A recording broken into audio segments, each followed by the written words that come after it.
pessoal, vocês voltaram comigo, vamos continuar a segunda parte da análise do artigo 317, que trata da corrupção passiva.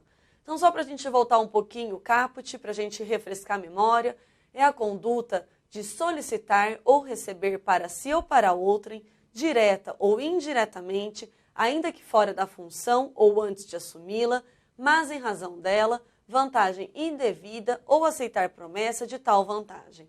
A pena aqui é de reclusão de 2 a 12 anos e multa. A corrupção. O que vem a ser essa expressão corrupção?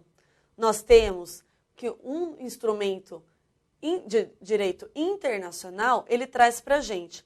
A Convenção das Nações Unidas contra a Corrupção, ela foi adotada pela Assembleia Geral das Nações Unidas em 31 de outubro de 2003 e foi assinada pelo Brasil em 9 de dezembro de 2003 e promulgada no nosso país pelo Decreto 5.687 de 2006.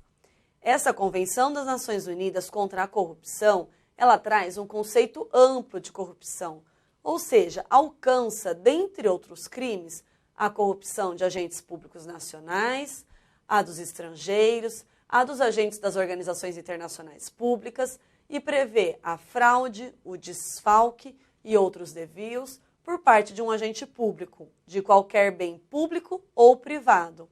Ainda prevê o tráfico de influências e o abuso das funções e enriquecimento ilícito.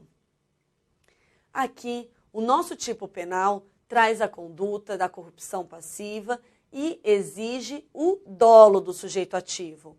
Nosso sujeito ativo, então, ele tem que ter a vontade de solicitar, receber ou aceitar promessa de vantagem indevida.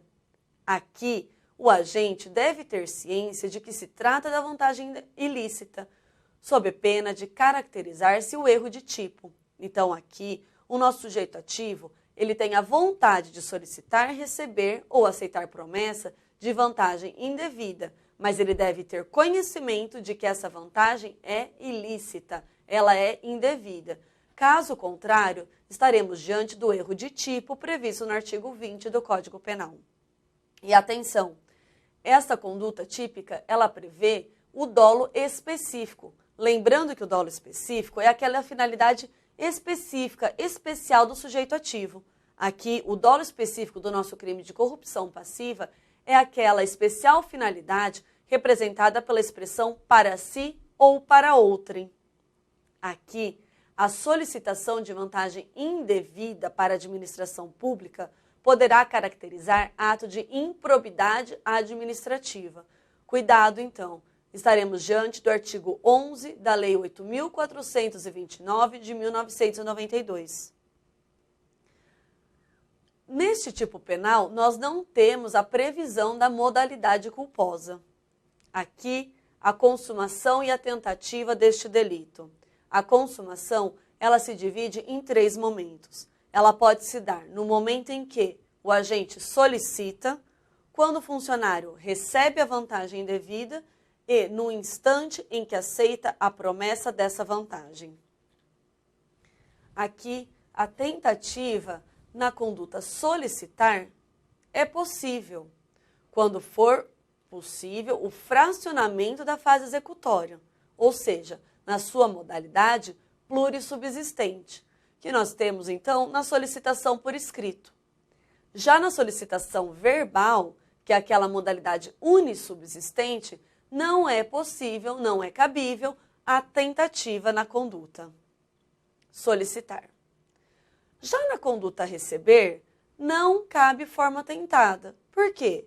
Pois o agente recebe a vantagem indevida e no momento em que ele recebe a vantagem indevida, há a consumação.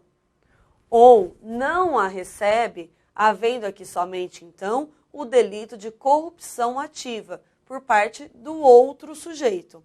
Então, aqui, se o sujeito nosso não receber, somente haverá o delito de corrupção ativa. Na modalidade aceitar, não é possível, não é cabível a tentativa, pois o agente aceita a promessa de vantagem indevida e, neste momento, o crime se consuma. Ou, Se ele não aceitar a promessa de vantagem indevida, haverá então o crime, somente o crime de corrupção ativa. A forma majorada deste artigo está prevista no seu parágrafo 1º, que dispõe: a pena é aumentada de 1/3 se, em consequência da vantagem ou promessa, o funcionário retarda ou deixa de praticar qualquer ato de ofício, ou o pratica infringindo o dever funcional. Aqui, então, a pena será aumentada de 1/3 se a consequência da vantagem ou da promessa, o funcionário retardar ou deixar de praticar qualquer ato de ofício, ou ainda praticar esse ato de ofício infringindo o dever funcional. Aqui, o exaurimento do delito trata-se de uma causa de aumento de pena.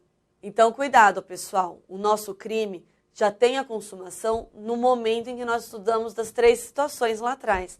Mas o exaurimento, ele vai trazer uma causa de aumento de pena de 1/3. Atenção, então, ao nosso parágrafo 1º do artigo 317. Nós temos ainda outra majoração de pena, que é aquela prevista no parágrafo 2º do artigo 327 do Código Penal, que vai trazer que a pena será aumentada da 1/3 parte quando os autores dos crimes previstos neste capítulo forem ocupantes de cargos em comissão ou de função de direção ou assessoramento de órgão da administração direta, de sociedade de economia mista, de empresa pública ou fundação instituída pelo poder público. E o nosso parágrafo 2º do artigo 317, que trata da corrupção passiva, ele traz para a gente a forma privilegiada da conduta. O parágrafo 2º dispõe que, se o funcionário pratica, deixa de praticar ou retarda ato de ofício com infração de dever funcional, cedendo a pedido ou influência de outrem. Aqui, a pena é de detenção de 3 meses a 1 ano ou multa. Nós não temos a elementar vantagem indevida. Então, na forma privilegiada, o tipo penal não é composto pela elementar vantagem indevida, pois aqui o funcionário público viola seu dever funcional cedendo a pedido ou influência de outrem. Aqui existirá um corruptor que não oferecerá vantagem indevida ao funcionário, mas apenas pedirá, ou então será uma pessoa influente. O corruptor não comete nenhum delito. A consumação da forma privilegiada vai se dar no momento em que o funcionário praticar, omitir ou retardar ato de ofício com infração de dever funcional. A ação penal aqui é pública e incondicionada, mas atenção, a forma privilegiada trata de infração de menor potencial ofensivo, devendo seguir o procedimento da Lei 9.099 de 1995. Então, todas as modalidades do nosso artigo 317, elas têm ação penal pública incondicionada, mas na previsão da forma privilegiada do artigo 2º, do parágrafo 2º do artigo 317, aqui haverá então um crime de menor potencial ofensivo, nos moldes que devemos seguir o procedimento da Lei dos Juizados Especiais. Com isso, nós finalizamos a análise do artigo 317 de corrupção passiva em 2 blocos. Passemos então à análise dos demais artigos. Espero vocês até já.